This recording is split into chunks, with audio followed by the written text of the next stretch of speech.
necessary period of time that we live in. Life places a high premium on certain things. And one of those things is scarcity. Life makes things that are scarce very important to it. Life determines that when things are scarce, the price goes up. And they are very significant value to the people who find it. Life also places a strong desire for things that are scarce. Things that are scarce are very much desired, even though they do not fulfill or meet any necessary needs.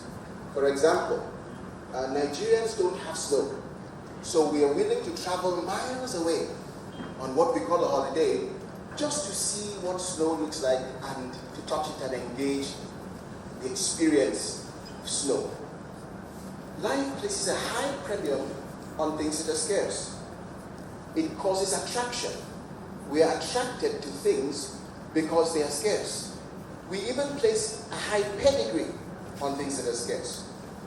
If you look for Harvard School graduates or presidents of nations, they may not necessarily be very special people, but because not everybody can become president, we place a high premium or pedigree on those people because they're scarce.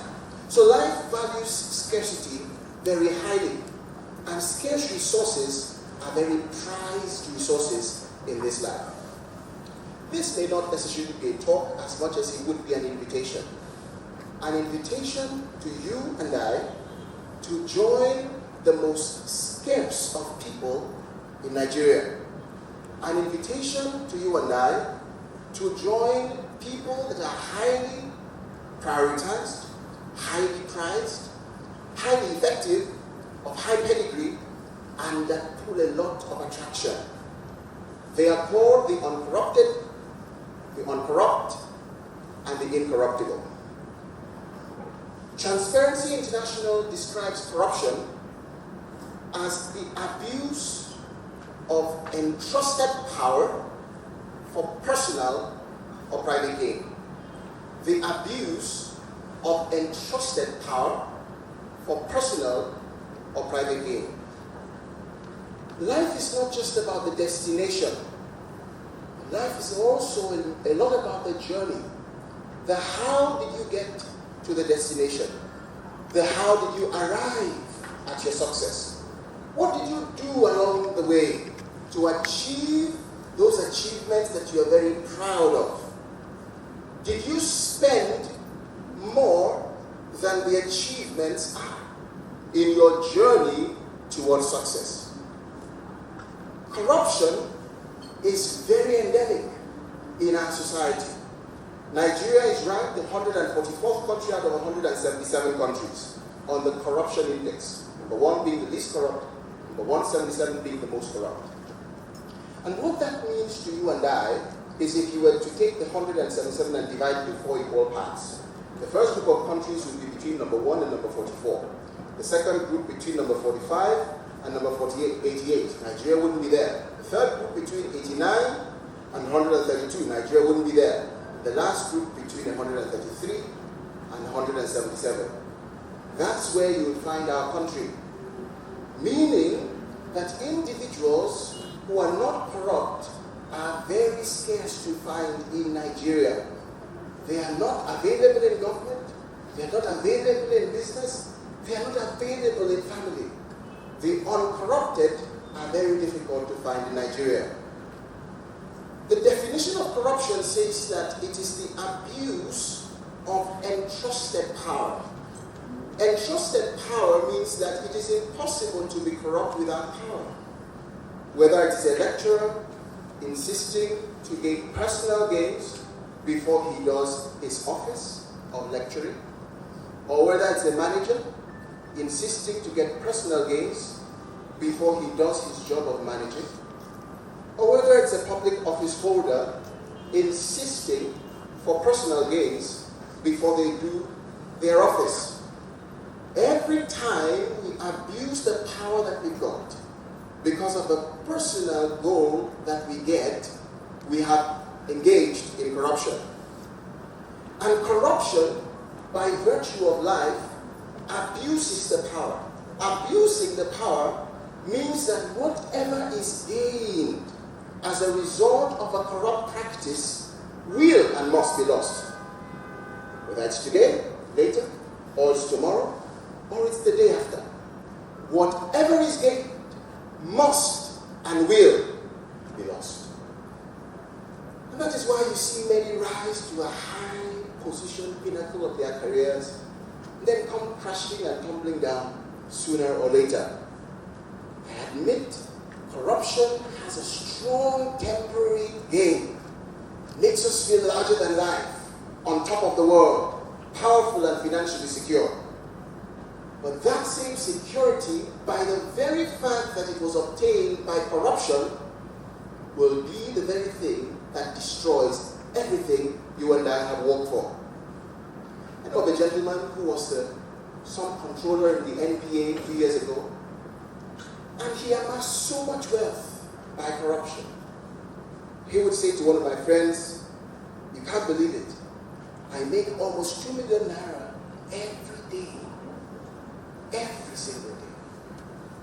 Well, not long afterwards, he had so much money, so he resigned from the NPA and set up a business in Abuja. It was a real estate company, and he bought some property, made more money. So he bought some more, he made some more money. And then he realized, I could go very big. So he went to the FCT and bought a huge plot of land on the way to the airport.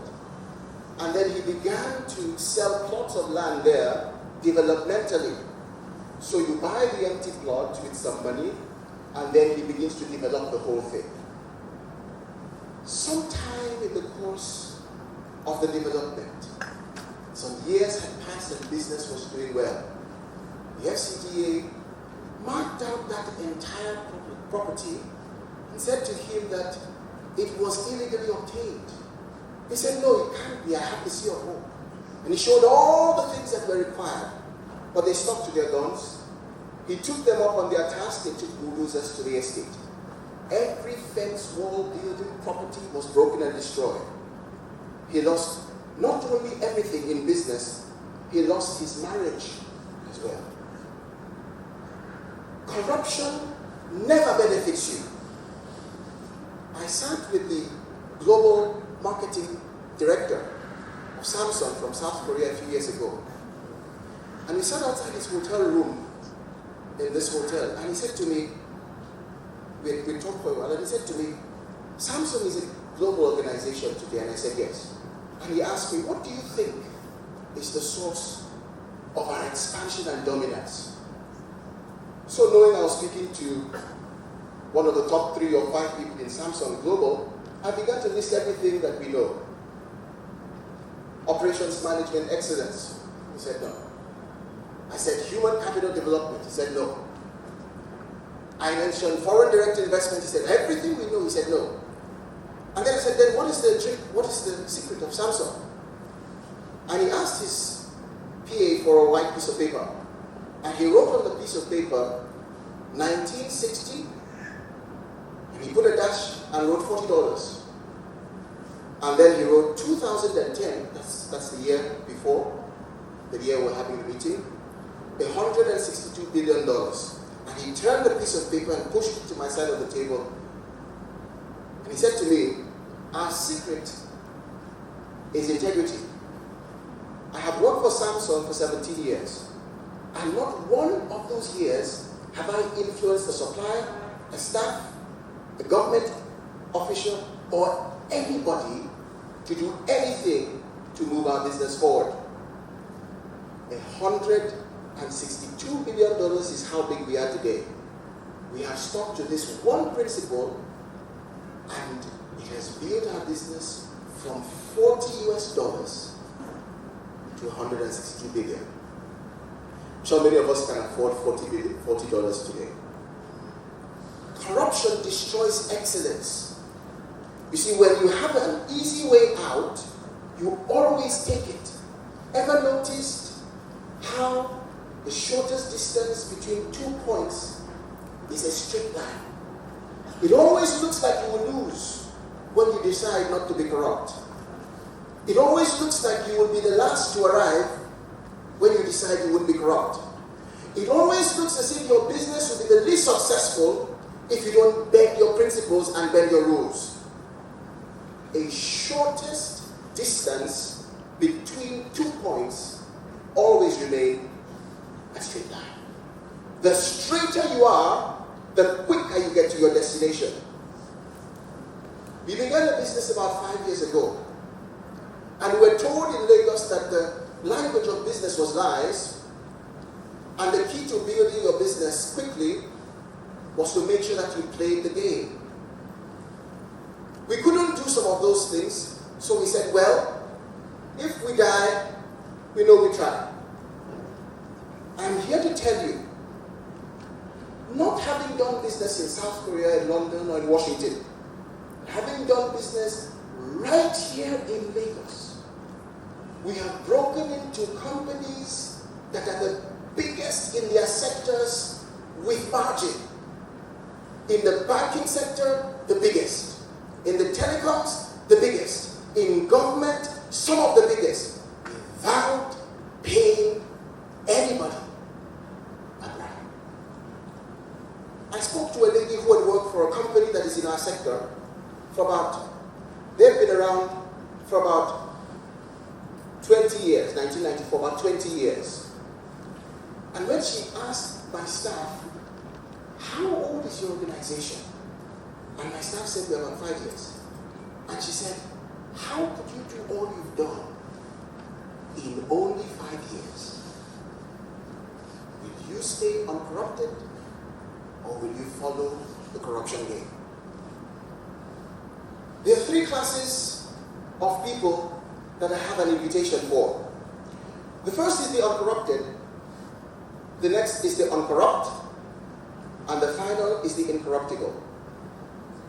The uncorrupt is the gentleman or lady who has lived in a protected zone. She's been in university, she's been in NYC, or she's just gotten her first job. And he has never quite really been faced with a decision to be corrupt or not. By virtue of the fact that corruption is tied to entrusted power. They do not or have not yet received huge entrusted power based on an office. And so they've never really been faced with the decision to be corrupt or not to be corrupt. Many of us say that the Nigerian government is filled with corrupt people. But one day I was asked a question, do you think all of the people who ended up corrupt in government decided when they would get into government they would be corrupt? The answer is a big no. Many of them were uncorrupted like you and I. People who have never really been faced with a decision in corruption or not. The second group of people is the uncorrupt. The uncorrupt are different from the uncorrupted. They are in management positions, deputy management positions, general manager positions, but they have a good livelihood. They're not worried about the rents, they can pay it. They're not worried about the children's school fees, they can pay. And generally, they're not greedy. So they don't ask people to give them any money. They transact their business and official duties professionally, and they never quite ask anybody for anything.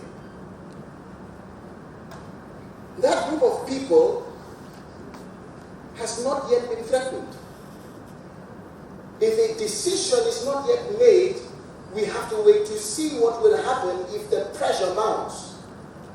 And so that's not the invitation I'm giving you today. It's not to the uncorrupted, it's not to the uncorrupt. The uncorrupted and the uncorrupt have not yet taken a decision. What will I do when I'm faced with a question to be corrupt or not? I'm inviting you to the highest level, and that is the incorruptible. The incorruptible are people that decide way before the offer is made. Come rain, come sun, I will not I will hold my integrity and I will not be corrupt. If I will lose the business, so be it. If I will lose the contract, so be it. If my car will be impounded over the weekend, so be it. But I have decided I will not be corrupt. Those group of people are highly desired, of high pedigree. They are highly prized, and they are scarce in Nigeria. Whatever your decision is today, 15 years down the line, 25 years down the line, 45 years into the future, we may not see you as having accomplished so much, having possessed so much, having grown that much, and having done that much. But one thing we will see, your decision today will determine the hundreds or the thousands or the millions of Nigerians that will be influenced and impacted positively by what you have chosen to do.